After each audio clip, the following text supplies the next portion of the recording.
Hi friends, இந்த வீடியோவில் நம்ம சூப்பரான ஒரு இன்ஃபர்மேஷன் பற்றி பார்க்க போகிறோங்க. அதாவது 1 ஜனவரி 2024 இது வரைக்கும் மொத்தமாக 6 பேங்க் தன்னுடைய ஃபிக்ஸட் டெபாசிட்கான இன்ட்ரெஸ்ட் ரேட் வட்டி விகிதத்தை உயர்த்தி இருக்காங்க. அதே மாதிரி மாற்றி அமைச்சிருக்காங்க, ரிவைஸ் பண்ணப்பட்டிருக்குது. ஸோ எந்தெந்த பேங்க்லாம் அந்த ஃபிக்ஸட் டெபாசிட்கான இன்ட்ரெஸ்ட் ரேட்டை உயர்த்தியிருக்காங்க, எத்தனை சதவீதம் உயர்த்தியிருக்காங்க அப்படிங்கிற தகவல் தான் இந்த வீடியோவில் பார்க்க போகிறோம்.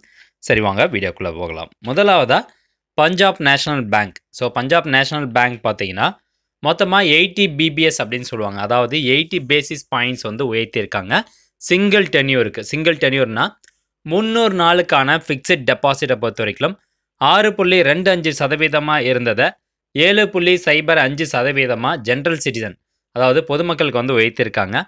அதுவே சீனியர் சிட்டிசன் அப்படின்னா, அதாவது 60 வயசுக்கு மேலே ஆயிருந்தா சீனியர் சிட்டிசன். சீனியர் சிட்டிசனுக்கு பார்த்தீங்கன்னா இந்த 300 நாளுக்கான ஃபிக்ஸட் டெபாசிட்டை பொறுத்த வரைக்கும் 7.55% இருக்குது, இப்போ உயர்த்தியிருக்காங்க. நெக்ஸ்ட்டு சூப்பர் சீனியர் சிட்டிசன்ஸ், அதாவது 80 வயசுக்கு மேலே ஆயிடுச்சு அப்படின்னா அவங்கள சூப்பர் சீனியர் சிட்டிசன் அப்படின்னு சொல்லுவாங்க. அவங்களுக்கு பார்த்தீங்கன்னா 7.85% வட்டி விகிதம் நிர்ணயிச்சிருக்காங்க 300 நாளுக்கான ஃபிக்ஸ்ட் டெபாசிட்டை பொறுத்த வரைக்கும். நெக்ஸ்ட் டேக்ஸ் சேவிங் டெபாசிட் அப்படின்னா, டேக்ஸ் சேவிங் டெபாசிட்னாவே குறைஞ்சது 5 வருஷமா அல்லது 5 வருஷத்துக்கு மேலேயே நீங்கள் ஃபிக்ஸ்ட் டெபாசிட்டில் முதலீடு பண்ணால் மட்டும்தான் அது டேக்ஸ் சேவிங் டெபாசிட் அப்படின்னு சொல்லுவாங்க. ஸோ இப்போ நார்மலாக இந்த பஞ்சாப் நேஷனல் பேங்க் பொறுத்த வரைக்கும் ரெகுலர் சிட்டிசனுக்கு பார்த்தீங்கன்னா 3.5%லேருந்து 7.25% இன்ட்ரெஸ்ட் ரேட் இருக்குது. இது 7 நாள்லேருந்து 10 வருஷத்துக்கான எஃப்டிக்கான இன்ட்ரெஸ்ட் ரேட்டு. அதே மாதிரி சீனியர் சிட்டிசனுக்கு பார்த்தீங்கன்னா 4%லேருந்து 7.75%. சூப்பர் சீனியர் சிட்டிசனாக இருந்தால் 4.3%லேருந்து 8.05% இருக்குது. இரண்டாவதாக பார்த்தீங்கன்னா ஃபெட்ரல் பேங்க். ஃபெட்ரல் பேங்க் பொறுத்த வரைக்கும் 500 நாளுக்கான ஃபிக்ஸட் டெபாசிட் 7.75% இருக்கிறத 7.75% இருக்குது. யாருக்கு அப்படின்னு பார்த்தீங்கன்னா ஜென்ரல் ரெசிடென்ஸுக்கு 7.75% 500 நாளுக்கான ஃபிக்ஸட் டெபாசிட்டில். தென் சீனியர் சிட்டிசனுக்கு பார்த்தீங்கன்னா 8.25% இருக்குது. ஸோ இப்போது இந்த சீனியர் சிட்டிசனுக்கு மேக்ஸிமம் அந்த 500 நாளுக்கான எஃப்டியில் 8.4% வைத்திருக்காங்க. 8.25 இருந்ததை 8.4% உயர்த்தியிருக்கிறாங்க. தென் நெக்ஸ்ட் நான் வித்ட்ராவல் ஃபிக்ஸ்ட் டெபாசிட், அதாவது இது 1 கோடியிலேருந்து 2 கோடி ரூபாய்க்குள்ளே இன்வெஸ்ட் பண்ணுறாங்க பார்த்தீங்களா, அவங்களுக்கு தான் இது. ஸோ அவங்களுக்கு பார்த்தீங்கன்னா 7.9% இருக்குது. ஓகே, அடுத்ததாக லேட்டஸ்ட்டாக இப்போ ஃபெட்ரல் பேங்க்கோட எஃப்டி இன்ட்ரெஸ்ட் ரேட் பொறுத்த வரைக்கும் ஜென்ரல் சிட்டிசன்ஸ்க்கு 7லேருந்து 10 வருஷத்துக்கான எஃப்டி இன்ட்ரெஸ்ட் ரேட் பார்த்தீங்கன்னா 3%லேருந்து 7.75%. அதுவே சீனியர் சிட்டிசனாக இருந்தால் 3.5%லேருந்து 8.25% இருக்குது. ஸோ இது எஃபெக்டிவ் ஃப்ரம் ஜனவரி 17, 2024 இது அமலுக்கு வந்திருக்குதுங்க. அடுத்ததாக ஐடிபிஐ பேங்க்குடைய எஃப்டி இன்ட்ரெஸ்ட் ரேட் பார்க்கலாம். அதாவது ஐடிபிஐ பேங்க்கும் இப்போ அந்த ஜனவரி மாதம் எஃப்டிக்கான இன்ட்ரெஸ்ட் ரேட்டை ரிவைஸ் பண்ணியிருக்கிறாங்க. ஜென்ரல் சிட்டிசன் பொறுத்த வரைக்கும் 3%லேருந்து 7% இருக்குது. அது 7 நாள்லேருந்து 10 வருஷத்துக்கான எஃப்டி இன்ட்ரெஸ்ட் ரேட்டு. அதுவே சீனியர் சிட்டிசனாக இருந்தால் 3.5%லேருந்து அதிகபட்சம் 7% உயர்த்தியிருக்கிறாங்க.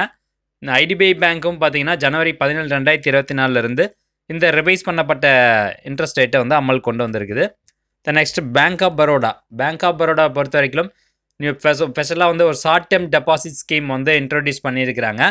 அதாவது பிலோ 2 கோடி ரூபாய் கீழே ஜனவரி 15, 2024 இந்த டெபாசிட் ஸ்கீம் கொண்டு வந்திருக்கிறாங்க. இதுக்கு பேர் 360D அப்படின்னு சொல்கிறாங்க. அதாவது 360 நாளைக்கு டெபாசிட் பண்ணக்கூடியது தான் 360D.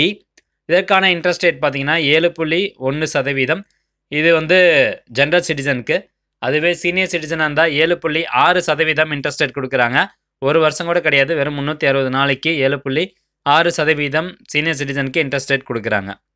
Then next latest interest rate பார்த்தீங்கன்னா நார்மலாக ஜென்ரல் சிட்டிசனுக்கு 7 வருஷத்துலேருந்து 10 வருஷத்துக்கான எஃப்டியில் குறைஞ்சது 4.45%லேருந்து 7.25% இருக்குது fixed டெபாசிட்டுக்கான interest rate.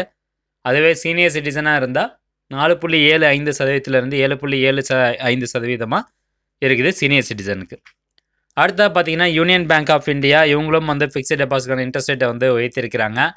So general citizen பொறுத்த வரைக்கும், அதாவது 60 வயசு கீழே இருக்கவங்களுக்கு 2 கோடி ரூபாய் கீழே நீங்கள் இன்வெஸ்ட் பண்ணுறீங்க அப்படின்னா 3.5%லேருந்து 7.25% இருக்குது. ஸோ இந்த ரேட் எஃபெக்டிவ் ஃப்ரம் ஜனவரி 19, 2024, அதாவது ஜனவரி 19ஆம் தேதியிலேருந்து இது அமலுக்கு கொண்டு வந்திருக்கிறாங்க. ஸோ இப்போ இதில் பார்த்தீங்கன்னா 0.5% உயர்த்தியிருக்காங்க சீனியர் சிட்டிசனுக்கு. ஸோ 7.25 இருந்தது அப்படின்னா 7.75% வந்து சீனியர் சிட்டிசனுக்கு, அதுவே சூப்பர் சீனியர் சிட்டிசனாக இருந்தால் 0.25% வந்து உயர்த்தி 0.75% மொத்தமாக வந்து உயர்த்தியிருக்கிறாங்க. ஸோ அப்போது 8% இன்ட்ரெஸ்ட் ரேட்டாக இருக்குது. ஸோ இது பார்த்திங்கன்னா ஜனவரி 19ஆம் தேதியிலேருந்து அமலுக்கு கொண்டு வந்திருக்காங்க யூனியன் பேங்க் ஆஃப் இந்தியா. கடைசியாக கர்நாடகா பேங்க் வந்து எந்த இன்ட்ரெஸ்ட் ரேட் உயர்த்தியிருக்காங்க அப்படின்னு பாருங்கள். 2 கோடி ரூபாய்க்கு கீழே முதலீடு பண்ணுற ஜென்ரல் சிட்டிசன்ஸ்க்கு வந்து 3.5%லேருந்து 7.25% இருக்குது அந்த ஃபிக்ஸ்ட் டெபாசிட்கான இன்ட்ரெஸ்ட் ரேட்டு. ஸோ இவங்க ரிவைஸ் பண்ணது ஜனவரி 20, 2024 ரிவைஸ் பண்ணியிருக்கிறாங்க. ஸோ ஜென்ரல் வெப்சைட் படி இவங்க என்ன சொல்லியிருக்காங்கன்னா, டொமஸ்டிக் எஃப்டி, அதாவது நார்மலாக ஒரு ஜென்ரல் சிட்டிசன் போயிட்டு நம்ம 60 வயசு கீழே இருக்கவங்க ஃபிக்ஸ்ட் டெபாசிட்குள்ளே பணம் போடுறாங்க அப்படின்னா 0.4% வந்து எக்ஸ்ட்ராவாக உயர்த்தியிருக்கிறாங்க சீனியர் சிட்டிசனுக்கு. இது வந்து 1 வருஷத்துலேருந்து 5 வருஷத்துக்கான எஃப்டியாக இருந்தால் 0.4% உயர்த்தியிருக்காங்க. அப்போ சீனியர் சிட்டிசனுக்கு பார்த்தீங்கன்னா 7.25 இருக்கிறது 7.65% உயர்த்தப்பட்டிருக்குது. அதுவே இந்த 5 வருஷத்துலேருந்து 10 வருஷத்துக்கு அவங்க முதலீடு பண்ணுறாங்க அப்படின்னா 0.5% சீனியர் சிட்டிசனுக்கு மட்டும்தான் இது. அப்போ 7.75% வைத்திருக்கிறாங்க. ஸோ ஃப்ரெண்ட்ஸ், இந்த 6 பேங்க் தான் வந்து ஜனவரி மாதம் 2024 ஜனவரி மாதத்தில் அவங்களுடைய ஃபிக்ஸ்ட் டெபாசிட் வந்து ரிவைஸ் பண்ணியிருக்காங்க. ஸோ எல்லாமே பார்த்தீங்கன்னா நல்ல ஒரு இன்ட்ரெஸ்ட் ரேட்டாக தான் இருக்குது. இதில் நீங்கள் முதலீடு பண்ணணும்னு நினச்சிங்க அப்படின்னா பர்டிகுலராக அந்த பேங்க் போய் காண்டாக்ட் பண்ணுங்கள். ஸோ மீண்டும் அடுத்த ஒரு நல்ல பதிவில் சந்திக்கலாம். நன்றி, வணக்கம்.